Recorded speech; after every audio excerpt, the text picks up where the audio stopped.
This is doctor Mahesh. Welcome to my channel. ఈరోజు Feb 10th national deworming day. మన క్లినిక్లో చాలామంది పేరెంట్స్ అడుగుతుంటారు, డీవార్మింగ్ ట్రీట్మెంట్ తీసుకోవాలా సార్ అని. ఎస్, ఖచ్చితంగా తీసుకోవాలి. మనకు చాలా రకాల నులి పురుగులు ఉన్నాయి, like hookworm, roundworms, pinworms, whipworm, tapeworms అని చాలా రకాలు ఉన్నాయి.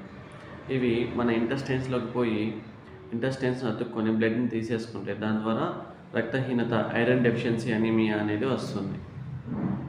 రౌండ్ వామ్స్ అనేవి మనం తీసుకునే ఆహారంలో న్యూట్రియంట్స్ అబ్జర్వ్ కాకుండా చేసి వీక్నెస్, స్టమక్ బ్లోటింగ్, యానస్ దగ్గర ఇరిటేషన్ ఇవి కలుగజేస్తాయి. అసలు ఇవి మన బాడీలోకి ఎలా చేరుకుంటాయంటే, ఈ పిల్లలు చెప్పులు లేకుండా డర్టీ వాటర్, ఇసుక, మట్టిలో తిరుగుతుంటారు.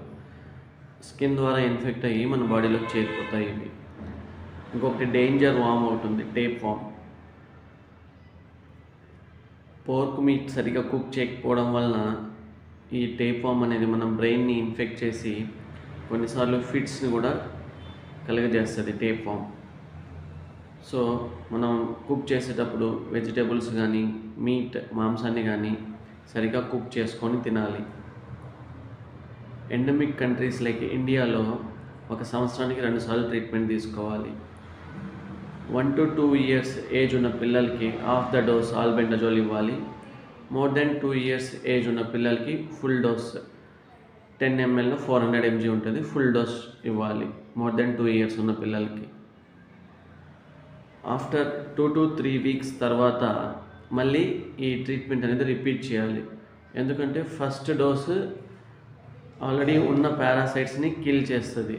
సెకండ్ డోస్ అనేది న్యూ వామ్స్ని కిల్ చేయడానికి యూజ్ అవుతుంది. సో ఆఫ్టర్ 2 to 3 weeks మళ్ళీ ట్రీట్మెంట్ అనేది తీసుకోవాలి. అన్ఎక్స్ప్లెయిన్డ్ అనీమియా, స్కిన్ మీద దద్దులు రావడం, దురద పెట్టడం లాంటివి ఉన్నప్పుడు కూడా డీవార్మింగ్ అనేది తీసుకోవాలి.